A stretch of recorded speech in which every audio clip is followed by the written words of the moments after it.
Hyderabad gazetteer जाहीर करत असताना ओबीसी समाजाचं कुठचंही आरक्षण कमी होऊ नये ही दक्षता घेऊन तो जी.आर. काढण्यात आलेला आहे। याचा खुलासा स्वतः राज्याचे राज्यप्रमुख माननीय देवेंद्रजी फडणवीस साहेबांनी केलेला आहे। आणि जसं मराठा समाजाच्या न्याय हक्कासाठी कॅबिनेटची उपसमिती स्थापन केली विखे पाटील साहेबांच्या अध्यक्षतेखाली, तशीच ओबीसी समाजाच्या न्याय हक्कासाठी चंद्रशेखर बावनकुळे साहेबांच्या नेतृत्वाखाली अध्यक्षतेखाली समिती स्थापन करण्यात आलेली आहे। परंतु समाजामध्ये तेढ निर्माण होणं हे आपल्या महाराष्ट्राच्या संस्कृतीसाठी योग्य नाही। आज अहिल्यानगरमध्ये युवा साहित्य संमेलन आणि युवा बरोबरच नाट्य साहित्य संमेलन जे युवकांचं आहे त्याच्या समारोपाच्या कार्यक्रमासाठी या ठिकाणी मी आलो होतो। अतिशय चांगला आणि स्तुत्य कार्यक्रम मराठी भाषेच्या निमित्तानं त्या सगळ्या मंडळींनी केला, त्याबद्दल त्यांचं मी मनापासून कौतुक देखील केलेलं आहे। आणि भविष्यामध्ये मराठी भाषेसाठी अहिल्यानगरमध्ये अजून काही सुरू जर करायचं असेल तर तसा प्रस्ताव संबंधित संस्थांनी माझ्याकडे द्यावा अशी त्यांना सूचना पण केलेली आहे। मराठी भाषा मंत्री म्हणून आज ज्या कार्यक्रमाला मी उपस्थित होतो तो युवा साहित्य संमेलनाचा कार्यक्रम आता मराठी भाषेतर्फे देखील करायचा आम्ही निर्णय घेतलेला आहे। महिला साहित्य संमेलन देखील असलं पाहिजे ही देखील आमची संकल्पना आहे आणि बाल साहित्य संमेलन असलं पाहिजे अशी देखील आमची संकल्पना आहे। आजपर्यंत अखिल भारतीय साहित्य संमेलन आपण बघायचो जे दिल्लीला आम्ही यावेळी केलं, या वर्षीचं साताऱ्यामध्ये आहे। त्याच धर्तीवर बाल साहित्य संमेलन, युवा साहित्य संमेलन आणि महिला साहित्य संमेलन असलं पाहिजे हा निर्णय महाराष्ट्र सरकारनं घेतलाय। आणि प्रत्येक मराठी माणसाला अभिमान वाटेल असं छत्रपती शिवाजी महाराजांच्या नावानं वैश्विक मराठी भाषा केंद्र हे आम्ही लंडनला देखील निर्माण करण्याचा निर्णय घेतलेला आहे। त्याच्यासाठी लागणारी जागा 5 कोटी रुपयाच्या लिलावामध्ये जाऊन आम्ही खरेदी केलेली आहे। पुढच्या 2 महिन्यामध्ये देशात पहिल्या राज्याचं म्हणजे महाराष्ट्राच्या मराठी मायबोलीचं हे वैश्विक मराठी भाषा केंद्र आम्ही लंडनमध्ये सुरू करू। त्याचबरोबर मी उद्योग विभागाचा देखील मंत्री आहे। येत्या 4 ते 5 दिवसामध्ये नवीन उद्योग पॉलिसी, हे उद्योग धोरण, नवीन जेम्स अँड ज्वेलरी पॉलिसी, नवीन बांबू पॉलिसी, नवीन एव्हीजेसी पॉलिसी, नवीन जीसीसी पॉलिसी, अशा तब्बल 12 नव्या पॉलिसीज या उद्योग विभागामार्फत महाराष्ट्राच्या उद्योजकांसाठी, छोट्या छोट्या उद्योजकांसाठी, एमएसएमई साठी आम्ही जाहीर करणार आहोत। त्याच्यामध्ये सगळ्यात वैशिष्ट्यपूर्ण असणारी पॉलिसी डिफेन्सची असणार आहे। त्याच्यामुळं मेक इन इंडियामध्ये त्याच्यामध्ये मराठीत सांगायचं असेल तर बंदुका, रणगाडे, युद्धामध्ये लागणारे जे पूल असतात ती तयार करण्याची यंत्रणा देखील भविष्यामध्ये महाराष्ट्रामध्ये तयार होईल अशा पॉलिसीज महाराष्ट्राला आम्ही देणार आहोत। तुम्ही सांगा। हैदराबाद गॅजेटवरून आता काढलेल्या जी.आर. वरती आता याचिका देखील दाखल केलेली आहे। सोमवार देखील त्याची सुनावणी होणार आहे। काय एकंदरीत हैदराबाद गॅजेटियर ज्यावेळी जाहीर झालं त्याच्यासाठी जी समिती नेमलेली होती त्या समितीमध्ये मी सदस्य होतो। हैदराबाद गॅजेटियर जाहीर करत असताना ओबीसी समाजाचं कुठचंही आरक्षण कमी होऊ नये ही दक्षता घेऊन तो जी.आर. काढण्यात आलेला आहे। याचा खुलासा स्वतः राज्याचे राज्यप्रमुख माननीय देवेंद्रजी फडणवीस साहेबांनी केलेला आहे। उपमुख्यमंत्री आमचे मुख्य नेते एकनाथ शिंदे साहेबांनी देखील सांगितलेलं आहे आणि अजितदादांनी देखील सांगितलेलं आहे। काही जर गैरसमज असतील तर आमच्या उपसमितीचे अध्यक्ष विखे पाटील साहेब जे आहेत, जे या जिल्ह्याचे पालकमंत्री आहेत, ते त्या शंका दूर करतील। आणि जसं मराठा समाजाच्या न्याय हक्कासाठी कॅबिनेटची उपसमिती स्थापन केली विखे पाटील साहेबांच्या अध्यक्षतेखाली, तशीच ओबीसी समाजाच्या न्याय हक्कासाठी चंद्रशेखर बावनकुळे साहेबांच्या नेतृत्वाखाली अध्यक्षतेखाली समिती स्थापन करण्यात आलेली आहे। त्याच्यामुळे वेळ पडल्यास दोन्ही समितीचे अध्यक्ष हे एकत्र चर्चा देखील करू शकतात, एकामेकाच्या शंका ज्या आहेत त्या दूर करू शकतात, परंतु ओबीसीवर कुठचाही अन्याय होणार नाही ही महायुती सरकारची भूमिका आहे। बोगस प्रमाणपत्र वाचतो नाही असं पंकजा मुंडे म्हणतात। नाही, यामध्ये मला असं वाटतं की आपण मराठा समाजावर बोलत असताना कुठच्याही जातीचं जर बोगस प्रमाणपत्र दिलं तर ते रद्द होते आणि त्याच्यावर कारवाई होते. त्याच्यामुळे जर काही खोटी प्रमाणपत्र असतील, ती काय एकाच आपण समाजापुरतं बोलू शकत नाही. हा क्रायटेरिया मला असं वाटतं की सगळ्यांनाच आहे. जर बोगस प्रमाणपत्र असलं तर ते आपण रद्द करतो. तर त्या मागणीचा जो काही पाठपुरावा आहे, तर त्या मागणीचा उल्लेख आमच्या उपसमितीमध्ये देखील होईल आणि उपसमिती आमची जी आहे ती त्याच्यामध्ये निर्णय घेईल. केलेली भूमिका पाहिली तर राज्य सरकारमधला विसंवाद जास्त स्पष्ट होतो की ओबीसी समाजावर अन्याय होतोय हे भुजबळांसारखे ज्येष्ठ मंत्री आवर्जून सांगतायत. त्यामुळे लोकांमध्ये सुद्धा संभ्रम निर्माण झालेला आहे की ओबीसीवर घुसखोरी होते आहे. हा जो सरकारमधला नाही, याबाबत मला असं वाटतं की तुमच्याच माध्यमातून आम्ही जे बघतोय किंवा वाचतोय, नागपूरमध्ये ओबीसी समाजाचे जे नेते आहेत त्यांनी असं म्हटलं की जी आर काढून ओबीसी समाजावर काही अन्याय होत नाही. हे विविध याच्यामध्ये काही गोष्टी आहेत. याच्या संदर्भात विखे पाटील साहेब, भुजबळ साहेब हे आम्हाला ज्येष्ठ आहेत, त्यांच्याबरोबर चर्चा करतील, चंद्रशेखर बावनकुळे साहेबांबरोबर चर्चा करतील. परंतु समाजामध्ये तेढ निर्माण होणं हे आपल्या महाराष्ट्राच्या संस्कृतीसाठी योग्य नाही असं माझं वैयक्तिक. सीएम साहेब बीसीएम साहेब यांनी समजून सांगितलं की हे ओबीसीवर अन्याय होत नाही, तरी पण हे भुजबळ साहेब वगैरे कोर्टात गेलेले आहेत. तेच सांगितलं की याबाबत स्वतः मुख्यमंत्री महोदय, दोन्ही उपमुख्यमंत्री भुजबळ साहेबांशी बोलतील. अजून त्यांच्या मनामध्ये जर शंका असतील तर त्या दूर करतील. त्याच्यामुळे भुजबळ साहेब हे ज्येष्ठ नेते आहेत, त्यांनी एखादी भूमिका घेतल्यानंतर त्याच्यावर मी बोलणं योग्य नाही. मी सांगतो ना त्याच्यावर, नाही तुम्ही त्याचा अर्थ साहेब काही लावा, पण माझा अर्थ असा आहे की त्यांच्या मनातली शंका विखे पाटील साहेब जे आहेत ते देखील दूर करू शकतात आणि आमच्या मंत्रिमंडळातील ज्येष्ठ सर्व सहकारी देखील दूर करू शकतात. कर्नाटकमध्ये शिवाजीनगर बस स्थानक आहे, त्याचं नाव चेंज करून आता सेंट मेरी करायचं काँग्रेसचं मागणी होती, कसं होतं?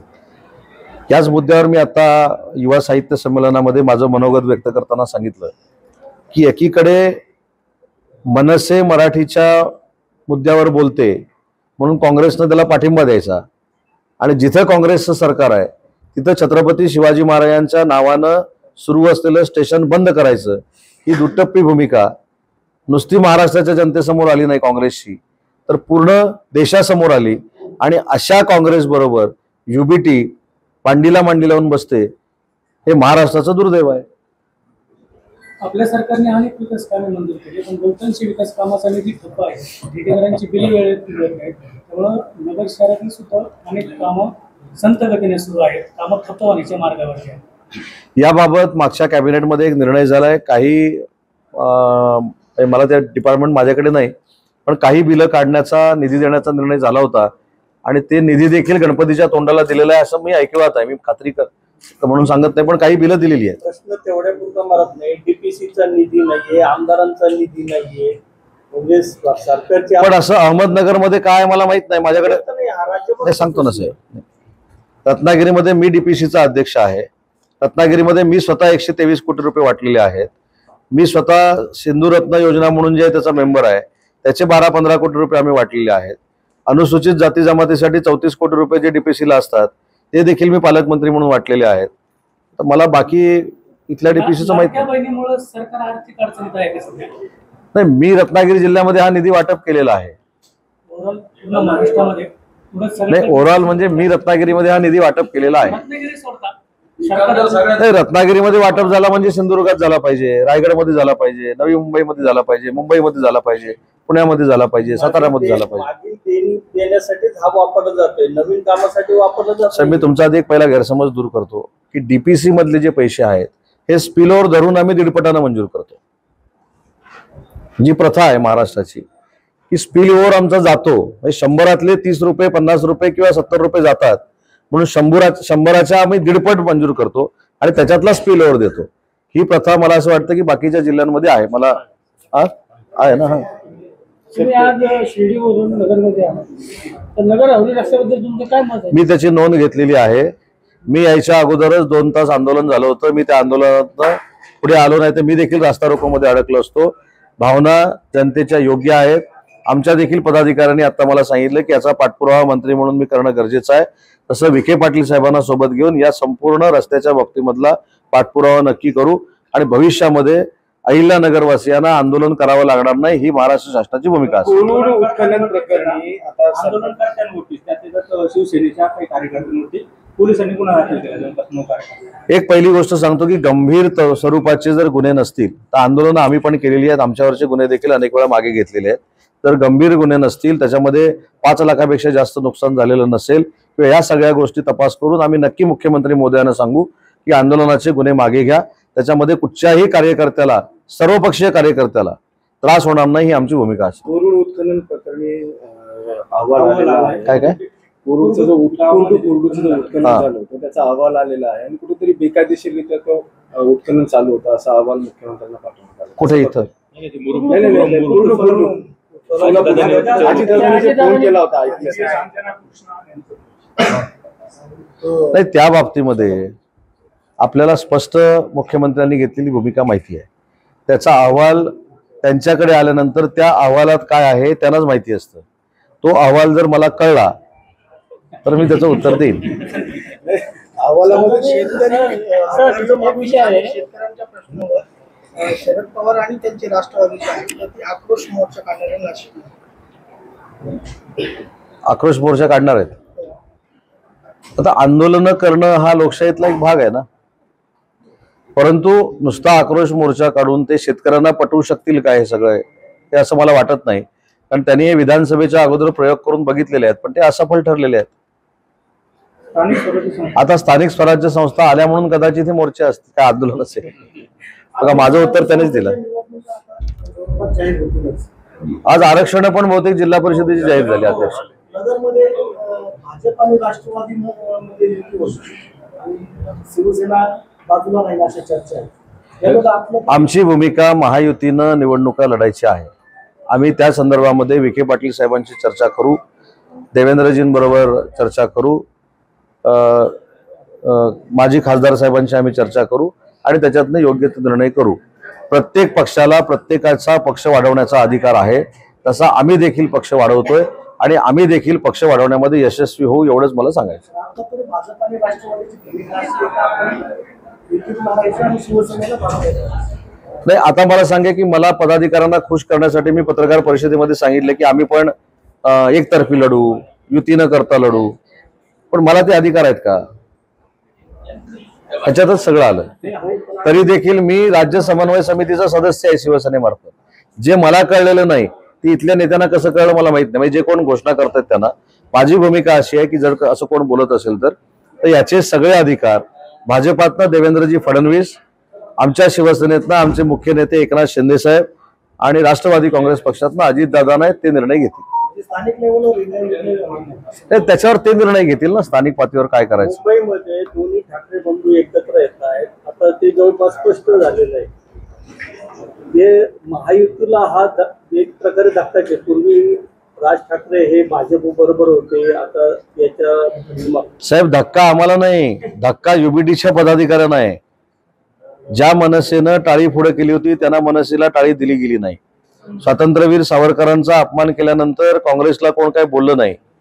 अशी युती कशी होऊ शकते ही संभ्रमावस्था युबीटीच्या पदाधिकाऱ्यांमध्ये आहे. आमच्यामध्ये काय, शेवटी लोकशाहीतनं कोणी जरी एकत्र आले तरी महाविकास आघाडी म्हणून आम्ही सगळ्या स्थानिक स्वराज्य संस्था जिंकणार आहोत, हा आमचा आत्मविश्वास आहे. महायुती म्हणून ना, ते शब्द मागे घेतला. हा, नगर शहर किंवा जिल्ह्यात विचार केला तर राष्ट्रवादीकडून संग्राम जगताप त्यांचे निर्णय घेतात किंवा भाजपकडून सुजय विखे घेतात.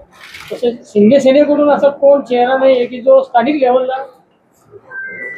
साहेब आमचे सगळे पदाधिकारी, सगळे नेते हे फक्त एकनाथ शिंदे साहेबांना मानतात. आमच्या दृष्टीनं स्थानिक नेतृत्वापेक्षा आमचं मुख्य नेते म्हणून असलेलं नेतृत्व आमचं महत्वाचं आहे. त्याच्यामुळे यांचा पण विचार आहे, यांचा पण विचार आहे, यांचे सगळ्यांचे विचार मी ऐकलेत. आमदार साहेबांचा विचार आहे, पण ते आपल्या मुख्य नेत्यांकडे मांडतात आणि मुख्य नेते ते निर्णय घेतात. हा आमच्या पक्षाचा प्रोटोकॉल आहे. तर बाकी कुणी खाली निर्णय घ्यावे हा प्रत्येकाचा पक्षाचा प्रश्न आहे.